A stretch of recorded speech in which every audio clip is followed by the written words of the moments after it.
I was at a masjid, not over here in America, I was at a masjid, and I was sitting talking to some board members about some program I wanted to do, and a brother walked in, and he heard that I wanted to teach Arabic.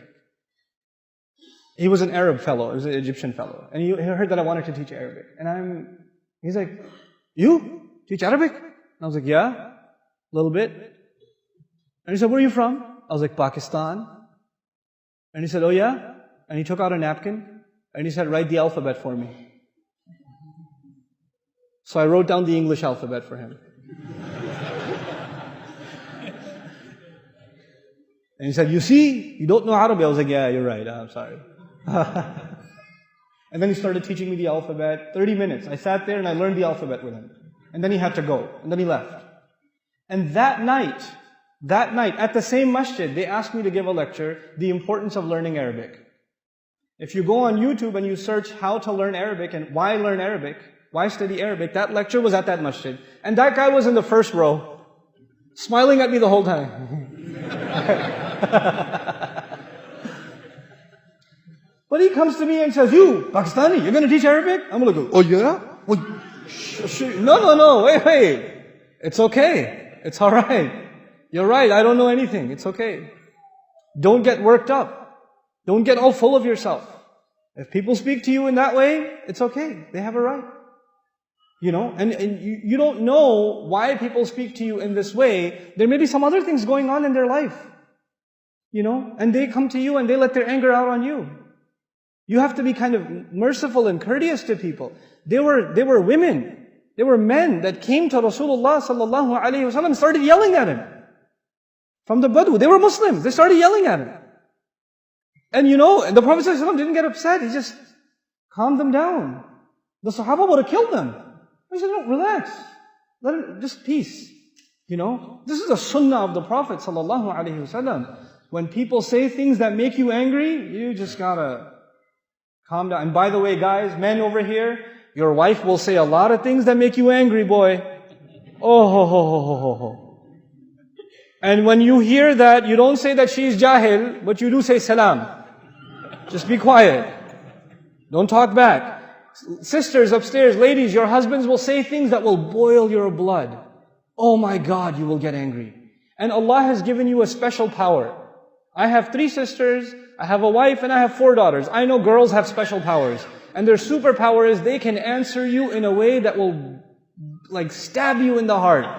Oh my God, they have the most amazing answers. They'll be like, ah! But you, sisters, when your husband is out of control and he's becoming too emotional or too angry, shh, salam. Change the subject. And salaman, qalu salaman does not mean that Allah says you have to say salam and somebody's fighting you like, hey, salaman. Not like that. That's not what that means. Let me tell you what salaman. Salaman could be a hal here in grammar. You know what that means? They speak calmly. They don't just say the word salam, they speak calmly. They speak peacefully. They speak in a way that disarms. That doesn't make you angry. And so, for example, one time I was sleeping in the masjid. I was in the i'tikaf and I was sleeping in the masjid. And when you're sleeping, you don't know which way you turn. So I'm sleeping and I woke up because somebody kicked me in the stomach. There was a really old gentleman in our community. He was an Afghani fellow. And he was also making i'tikaf. He didn't speak any English, any Arabic. He just spoke Pashto only. And he kicked me in the stomach. And I wake up like, oh.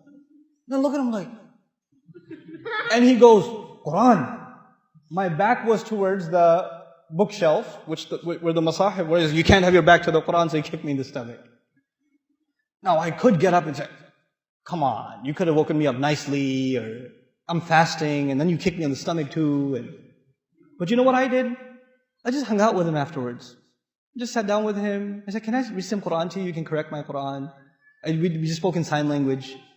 And I recited Quran to him, and we just hung out the whole time. You have to deal with people peacefully. You have to calm down when you deal with people. You will meet all kinds of people. All kinds of temperaments. Some of you are stuck with a boss.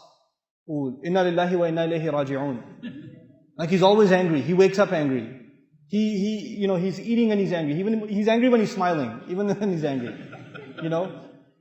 You have that kind of a boss. But you know what? You have to learn to deal with it peacefully. Peacefully. You have employees. Some of you are teachers. You have students that make you angry. You got to calm down. You can't get angry in the classroom. Rasulullah sallallahu alaihi wasallam we were told, "Inni bu'ithtu mu'alliman." He says, I was sent as a teacher. He's sent as a teacher. He never got angry at people. Not unnecessarily, never. You know, his servant is telling us that he lived with him, and he never told him, why did you do this? Why didn't you do this? The entire time. SubhanAllah. And that's your slave. That's not even your employee. That's your slave. He never said this to them.